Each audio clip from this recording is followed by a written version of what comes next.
Thank you, Brittany, and thank you everybody for being here. I'm going to give everyone a bit of a heads up, so have some questions ready because my comments are going to be quite a bit briefer than some of the other candidates. I really find that the best use of times like this is in the comments, so please be prepared. So first of all, nice to see you again, Michael. Thanks for having us and organizing it.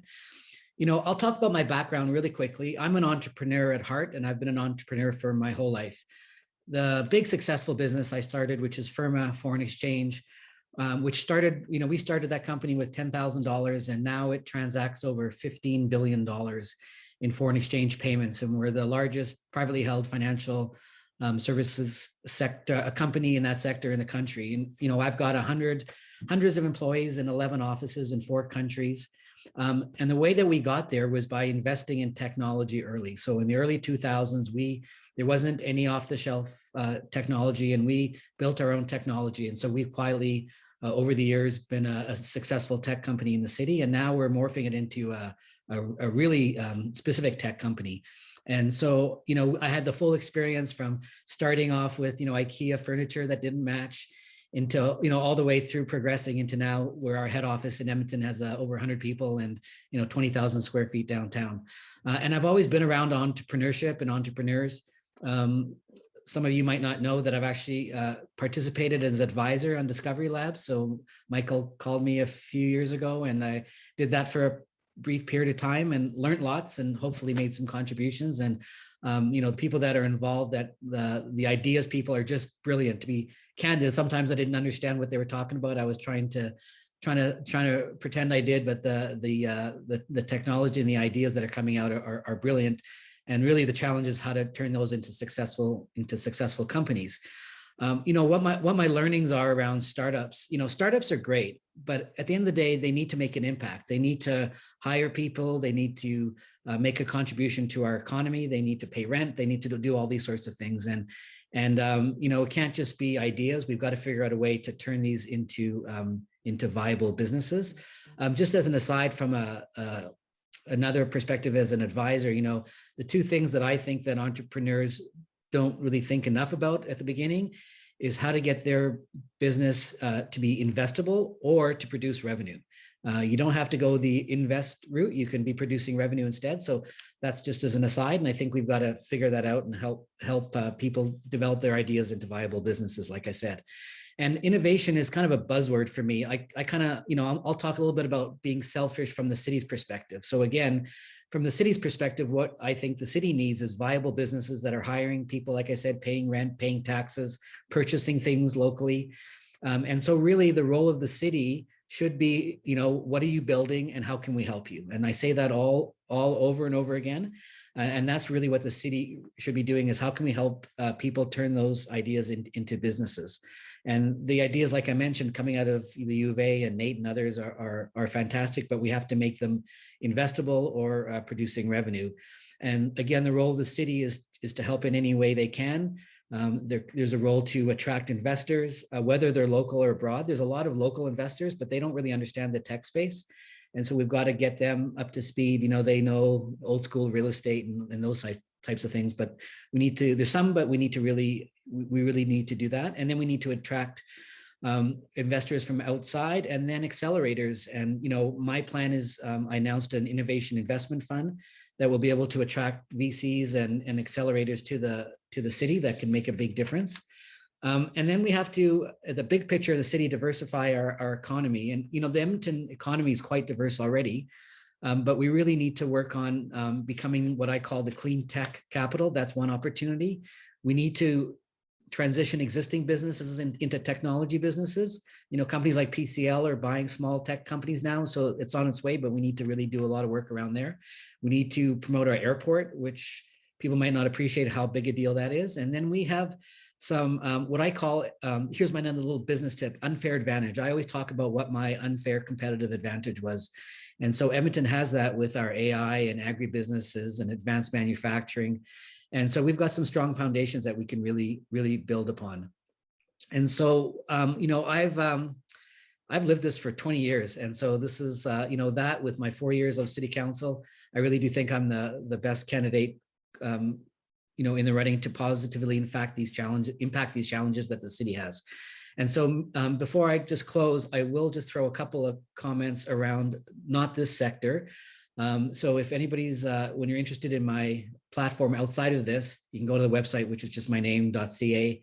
And there we've got 4 themes around economic recovery, Edmonton for everyone, helping people that need help, small infrastructure plan, because we're not going to have the resources to do really big infrastructure projects, and installing fiscal discipline at the city and the bureaucracy. So those are kind of outside of what I think we're talking about today, but I'll leave my comments there, and I'm happy to answer. I'm pretty straightforward. I'll answer any questions about anything. So thank you very much, and off we go. Thank you, Michael. I will ask other Michael now. If you would like to unmute yourself and ask your question, you can go ahead. Sure. Michael, great talk. Thanks so much. The number of startups here in Alberta and also Edmonton has basically doubled in 3 years. And we're trying to tackle big problems like healthcare systems that are really stressed out, recycling systems that haven't yet been put in place, new energy systems. But some of these companies end up leaving due to a lack of entrepreneurs and supports to help them grow. What would you specifically do to help startups stay here and grow into large companies? Well, I'm fortunate enough to have success to have done that. And, I've also started a couple of companies that didn't work. And one of the things that we don't talk about enough, because it's kind of not a great thing to talk about, is we all know that 9 out of 10 startups don't work and they fail. And what we have to do is support startups appropriately, but at some point you got to cut the cord and say, look, we're not going to keep putting resources, nor should the entrepreneurs. It doesn't help the entrepreneurs either. But we shouldn't put resources into things that are likely not going to go anywhere. So I would mention that as actually a positive, funny enough, although it might be a negative. And of course, it's the negative for the entrepreneurs at the time.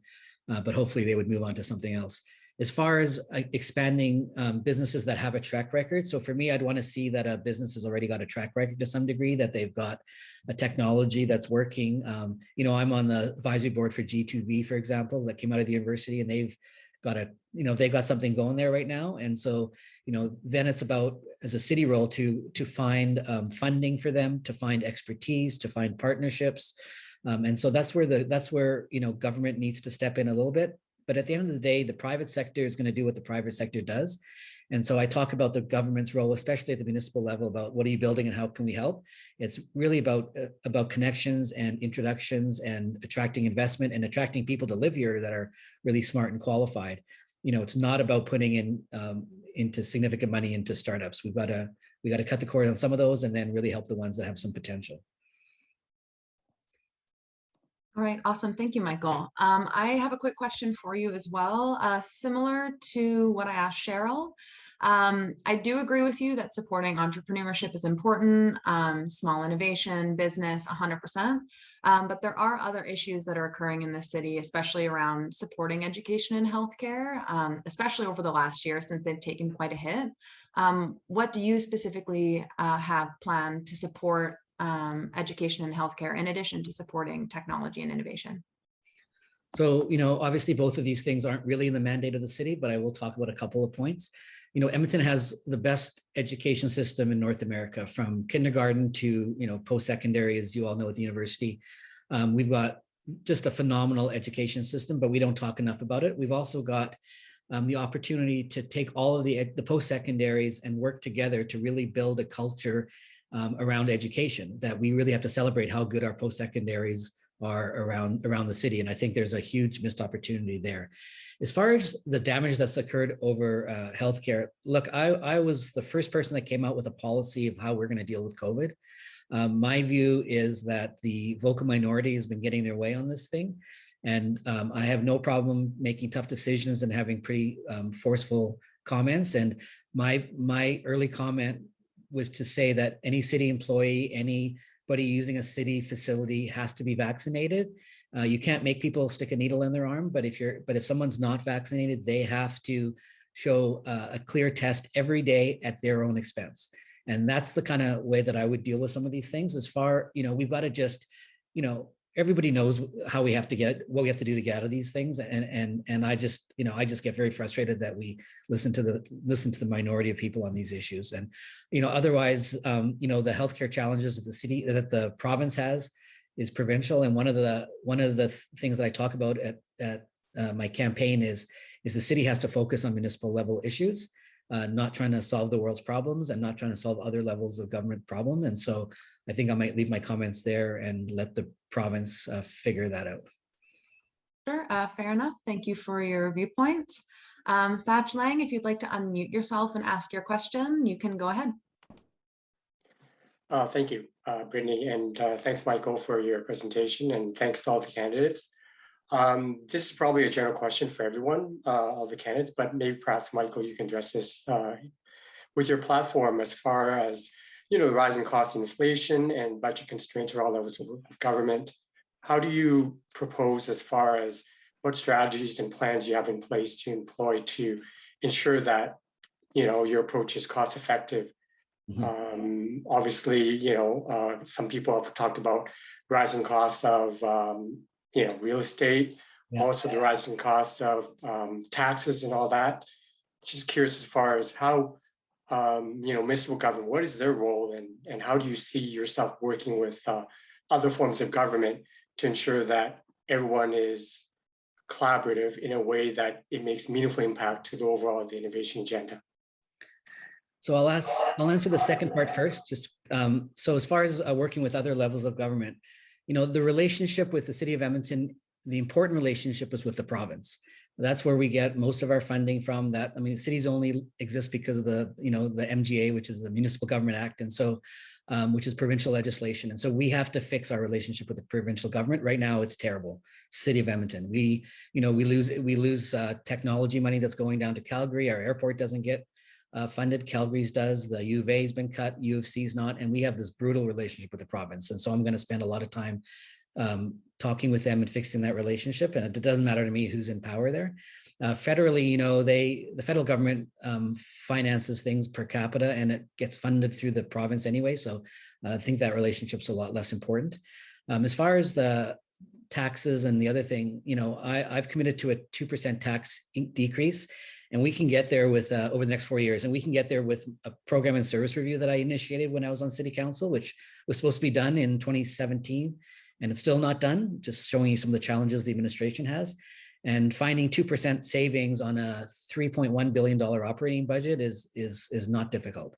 The budget, when I left in 2017, it was $2.7 billion. So it's increased by $400 million in 4 years, just to show you how the spending. And then we've got to deal with the city getting out of things like Blatchford, the $200 million 20 townhouse development that is providing no tax revenue to the city with huge risk on the table, and let the private sector do what the private sector does, and so does best. And so, I'm not a fiscal hawk, but we've got to really install some fiscal discipline at the city and really focus on municipal level services, not on everything.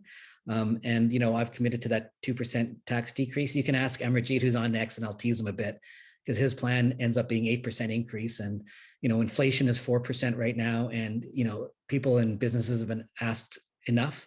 We don't need more money. We just need better management. All right, awesome. Thank you, Michael. So about 5 minutes left. If anyone has other questions, feel free to put them in the chat. I do have another question from Michael. If you'd like to unmute yourself, feel free to go ahead and ask your question. Hi, Michael. I have a question. I hear that you're going to focus on municipal issues, which is important, but some issues are really cross-cutting. Climate change is a key one, where we need linear and also encompassing solutions at local and provincial and national levels. How will you work with the infrastructures and the other networks that are needed to try and bring together a coalition that will bring us to net negative emissions in the future? And how will you do that cost effectively? The climate change issue is a serious challenge, but it's also a serious opportunity. And, we have to attract investment on this side because government can't do it alone, but the city of Edmonton has to stay in their lane. And, my plan is to have Edmonton become the clean technology leader in Canada, and it's totally doable. I'm going to create a clean technology investor alliance with post-secondaries, private companies, energy companies, investment firms, and I think we can make a big, big difference there. The Blatchford thing, as an example, keep the same environmental goals there, but if you finally just develop that would fulfill all of the city's infill and environmental targets just by doing that, by the way. And then the city's clean energy investment program is really, really interesting. And that's a way where basically you put solar on your house or your business and you don't pay for it up front, and it goes onto your property tax bill. And then over the course of 20 years, or however you set it up, you pay it off. And so that's a way that we can really get some of that going without people putting up upfront cash. But they still pay for it over the end, and it just goes on the city's debt books at the beginning. So that's pretty interesting. And I've also committed to ensure that all buses that come offline get replaced by electric buses. So that's another way that the city can make an impact over time. And then the last thing I'll just say is, through EPCOR, we've got a $1.2 billion infrastructure need of drainage and flood mitigation, climate change adaptation. So that's going to have to happen. And sorry, I'll say one more thing. The big climate change dollar figures, the billions of dollars that the city of Edmonton is going to have to put in this, most of it is going to be led and paid for by the private sector. And so it's not going to be tax dollars, it's not going to be government dollars. And so we have to enable the private sector to come up with some really practical solutions, because they're going to be the ones spending for it. And that's another role that I see government stepping in on this. And so this whole issue is serious, but there's a serious opportunity here to also have some wins for our city.